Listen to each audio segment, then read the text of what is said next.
یکم محرم الحرام کا مہینہ شروع ہوا، لوگوں نے اپنے ڈیک بند کر دیے، لوگوں نے اپنے موبائلوں کے اندر مرثیے لگا لیے، گانے بند کر دیے، لوگوں نے میرے عزیزوں مسجد کے اندر بھی باہر کے اندر گھروں کے اندر ایسا ماحول سوگ والا مقرر کر دیا۔ میرے عزیزوں 9-10 محرم الحرام آئے گا، اللہ کی قسم دیندار اہل ایمان بھی ان 10 دنوں کے اندر شادی کوئی نہیں کرتے۔ ناجینا محرم ہے جی، ناجینا محرم ہے جی۔ مہندی حضرت قاسم کی منائیں گے جو کربلا میں بھی شادی کی سنت کو زندہ کر کے چلا گیا، نکاح کی سنت کو زندہ کر کے چلا گیا، حسین بتلا کے چلا گیا۔ اوے لوگو دیکھو میں نے زیکینی پہ چڑھنے سے پہلے نکاح والی سنت کو زندہ کر کے جا رہا ہوں۔ اوے لوگو تم سہولتوں کے ہوتے ہوئے زنا کو عام نہ کرنا بلکہ محمد کی سنت کو زندہ کر دینا۔ کوئی شادی حرام نہیں، یہ تو حرمت والا مہینہ پہلے سے تھا۔ ہاں احترامن یکم سے لے کے 10 تک کوئی احترامن کہ نہیں یار کسی کی دل آزاری نہ ہو، کسی کے دل پہ اثر نہ ہو، اور یار بس اللہ مجھے معاف کرے، چلو میں 11-12 کو کر لوں گا، ورنہ اللہ کی قسم ان دنوں کے اندر نکاح خوشی کرنا کوئی گناہ کوئی نہیں۔ سوگ کی نکاح کر رہے ہیں جن کے درجے اللہ نے بلند کر دیے، جن کے درجے اللہ نے آسمانوں سے زیادہ بلند کر دیے، اللہ اکبر، جن کی عزتوں کو اللہ نے قیامت کی صبح تک بلند کر دیا، سوگ کی نکاح کر رہے ہیں۔ اور لوگوں اللہ اکبر، جو قیامت کے دن حوض کوثر کے مالک، جنت کے مالک بن کے کھڑے ہوں گے، ہمیں ان کا سوگ کرنے کی ضرورت نہیں بلکہ ان کی شہادت پر انہیں خراج عقیدت پیش کرنے کی ضرورت ہے۔ اگر برا کام ہوتا کوئی حسین بننے کا ارادہ نہ کرتا، اگر میرا عزیزوں کوئی برا کام ہوتا اپنے بچے کا نام حسین نہ رکھتا، اپنے مدرسے کا نام جامعہ حسینیہ نہ رکھتا، اپنی مسجد کا نام جامعہ مسجد حسنین نہ رکھتا، حسین کربلا کے میدان میں تلواروں کے سائے میں اچھا کام کر کے گیا، تبھی بھی 1400 سال کے بعد امت اسے اچھے لفظوں میں یاد کر رہی ہے۔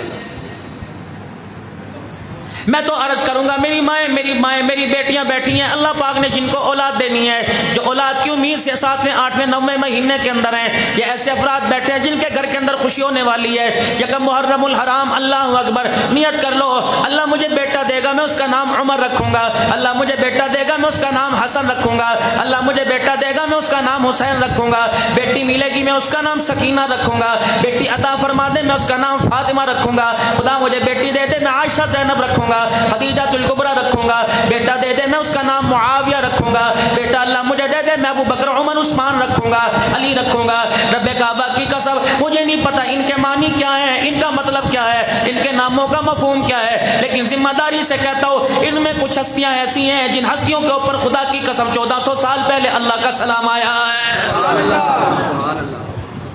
ان میں بابرکت لوگ ایسے ہیں جن کے دروازے کا پردہ اٹھا کے جبرائیل علیہ السلام کھڑے ہوا کرتے تھے، ان میں کچھ لوگ ایسے ہیں میرے عزیزوں جن پر میں جن کے نمازوں کے سجدے لینے کے لیے جبرائیل علیہ السلام آیا کرتے تھے، ان میں میرے عزیزوں ایسے عظیم لوگ ہیں جن کے جنازوں میں آسمان سے فرشتے ان کو خراج عقیدت پیش کرنے کے لیے آیا کرتے تھے۔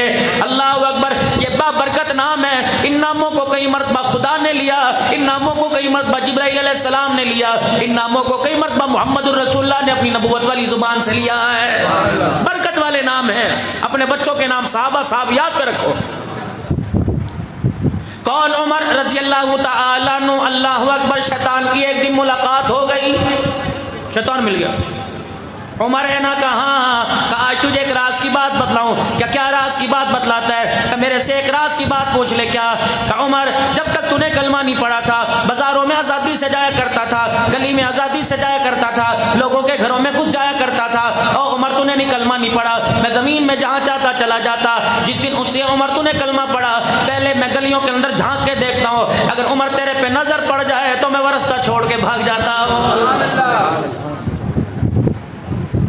کون؟ عمر رضی اللہ تعالیٰ عنہ مسجد نبی کے کونے میں بیٹھ کے رو رہے ہیں۔ کسی نے کہہ دیا عمر بتا کیا بات ہے؟ جناب عمر رضی اللہ تعالیٰ عنہ کی اکھیاں برسنے لگی۔ کیا کہہ رہے؟ روٹی نہیں ملی؟ نہیں۔ کھانا نہیں ملا؟ نہیں۔ کتنا عرصہ ہو گیا میں نے نیا جوڑا نہیں بنایا؟ نہیں۔ عمر بتا پھر کیا بات ہے؟ کہنے لگے آج مجھے پتہ لگا میری سلطنت میں، میرے دور حکومت میں ایک بکری کا پاؤں ایک سوراخ میں، ایک گڑھے میں بکری کا پاؤں آ گیا، اس کے پاؤں کی ہڈی ٹوٹ گئی۔ عمر وہ کیسے؟ فرمایا ایک روڈ جو تھا وہ قابل مرمت تھا، عمر اس کی مرمت نہ کرا سکا، وہ روڈ اس کے اندر شگاف پڑ گئے تھے، ایک بکری جا رہی تھی، اس کا پاؤں شگاف اس سوراخ میں چلا گیا، اس بکری کا پاؤں ٹوٹ گیا۔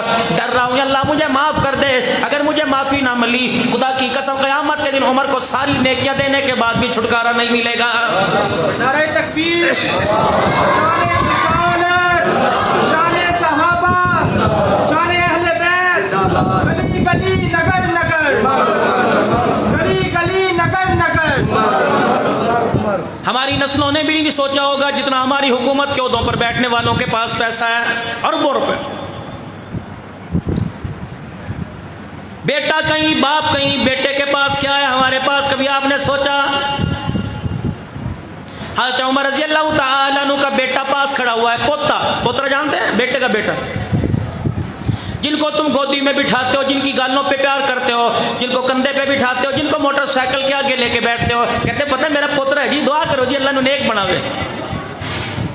حضرت عمر رضی اللہ تعالیٰ عنہ کا پوتا پاس کھڑا ہے، آپ کی کر کے مٹھی بند ہے، جناب عمر رضی اللہ تعالیٰ عنہ نے اپنے پوتے سے پوچھ لیا بتا تیرے ہاتھ میں کیا ہے؟ وہ کہنے لگا ابا جی کچھ نہیں، کچھ نہیں۔ کہ نہیں بیٹے دکھا۔ آپ نے بیٹے کی پوتے کی کلائی پکڑ لی اور کلائی پکڑ کے اتنی تیز دبائی کہ رگوں کے اندر خون بند ہو گیا، ہاتھ کی انگلیاں سفید ہو گئیں، خود بخود مٹھی کھل گئی، اس میں سے اٹھنی نظر آئی، زمین پہ گرنے لگی۔ آپ نے فرمایا پوتے یہ تیرے پاس اٹھنی کہاں سے آئی؟ سنوکر کی ڈبو کی گیم جیت کے آ رہا ہے، لوڈو کی گیم جیت کے آ رہا ہے، اور میرے چاند اتوار کا دن ہے، چھٹیوں کے دن ہے، بچے صبح صبح اتوار کو چلے جاتے ہیں، 11 بجے آتے ہیں، 2.25 لیٹر کی کوک کی بوتل لے کے آتے ہیں، نہ امی پوچھتی ہے نہ بہن پوچھتی ہے نہ بھائی پوچھتے بیٹے تیرے پاس یہ کہاں سے آیا؟ کہتا ہے شرط لگائی تھی ہم میچ جیت گئے۔ خبردار او جوانا، ابا جان اماں جان اس بوتل کا ڈھکنا کھول کے نالی میں پھینک دے، کچرے کے ڈھیر پہ ڈال دے۔ اگر آج شرط کے پیسوں کی بوتل بچہ گھر میں لے کے آیا، رب اکبر کی قسم ہے یہ شراب کے آنے والے وقتوں میں بوتل پکڑ کرتے رہے میرے سر کو ہمیشہ کے لیے جھکا دے گا۔